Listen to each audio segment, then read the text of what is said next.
Oi, o meu nome é Flávia. Meu nome é Ana Júlia e a gente vai apresentar hoje o experimento de duplo cone da matéria Física B da professora Kai.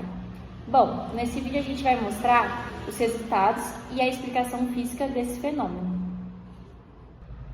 Bom, agora a gente vai falar os materiais que você vai precisar para fazer o duplo cone. A gente precisou de régua, tesoura e cola, e a professora também disponibilizou imagens do PDF para a gente recortar o cone e fazer a montagem dele. Ela também disponibilizou uma parte para a gente fazer o trilho, só que a gente achou de fácil compreendimento da física, então a gente usou algumas coisas que a gente tinha em casa, como copos e palitos de churrasco para a gente conseguir fazer o trilho.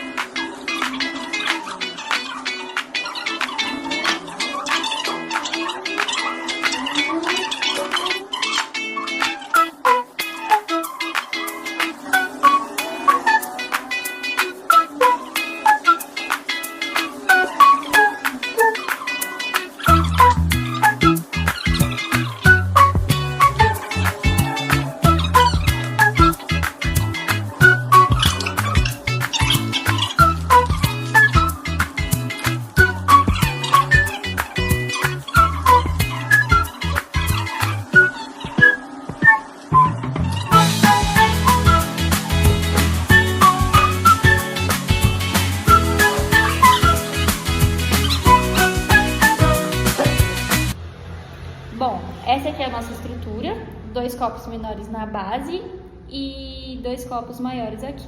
A gente usou um caderno também para conseguir uma altura um pouquinho maior, porque estava dando uma inclinação muito alta.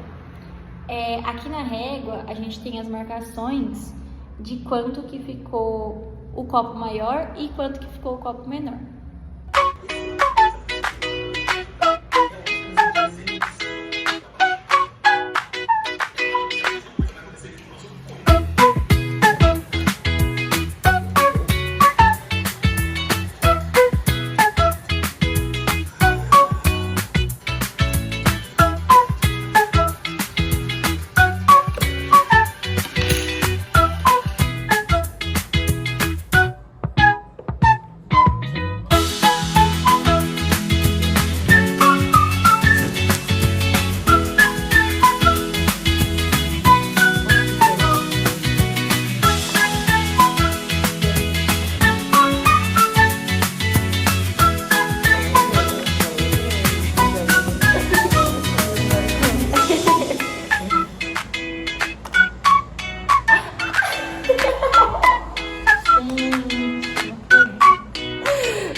Então, depois de fazer o experimento, surgiu algumas perguntas. Uma delas é: o movimento do centro de massa é bi ou tridimensional?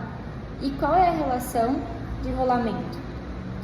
Bom, respondendo essa pergunta, a gente vê que o movimento é tridimensional, porque o cone se desloca ao longo do trilho em V e, ao mesmo tempo, ele gira em torno do eixo inclinado.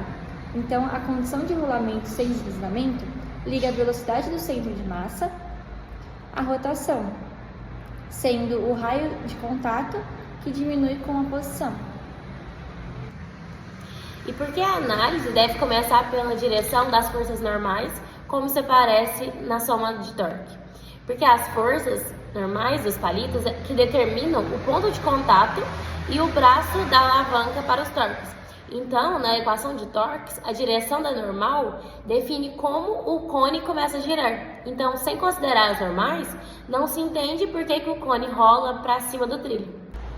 Como nossa terceira pergunta, a gente vê que o ângulo da tangente é menor que n. E por que essa projeção gravitacional efetiva permite o subir aparente? Bom, respondendo essa pergunta, a gente vê que o ângulo da tangente é menor que n e a descida vertical do centro de massa compensa a subida, então aparentemente do cone nas guias. A gravidade projeta um componente que ainda faz o centro de massa descer, então por isso o cone sobe visualmente, mas na realidade ele está caindo em termos de energia potencial. Respondendo mais uma pergunta, a aceleração do centro de massa ela é constante e como ela varia? Então, ela não é constante. Conforme o cone entra mais no trilho, o raio diminui. Isso faz a relação mudar. Então, assim, aumenta a aceleração. E o atrito estático, ele muda de módulo e direção para garantir o rolamento, mas sempre se ajusta sem realizar trabalho, ou seja, ele não dissipa energia. Bom, para a próxima pergunta, a gente tem os termos de energia, como eles evoluem? Bom, a energia potencial gravitacional, ela diminui porque o centro de massa desce. Então, essa energia é convertida em energia cinética e parte em movimento de translação e parte em rotação. O atrito estático, ele não consome energia, ele só garante que a conversão entre translação e rotação. Mas afinal, há alguma situação em que o momento angular se conserva? Não há uma situação em que o momento angular se conserva em relação ao centro de massa, porque as forças normais aplicam torque variáveis. E ele também não se conserva em relação ao eixo dos palitos, porque há muitas forças externas. Só em casos muito idealizados, sem variação e sem toques externos, que haveria uma conservação. Mas nesse experimento, no experimento real, isso não acontece.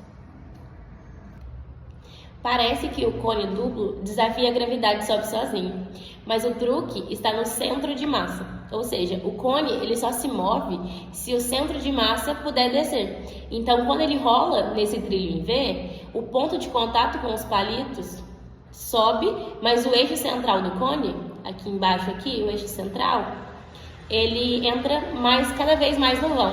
Então, isso faz o centro de massa ficar mais baixo, mesmo enquanto as pontas do cone estão subindo. Então, meio que o que acontece é que o cone não luta com a gravidade, e sim a gravidade que puxa o centro da massa para baixo. E aí a gente tem como resultado uma ilusão de ótica. A gente vê o cone subindo, mas o centro da massa que desce.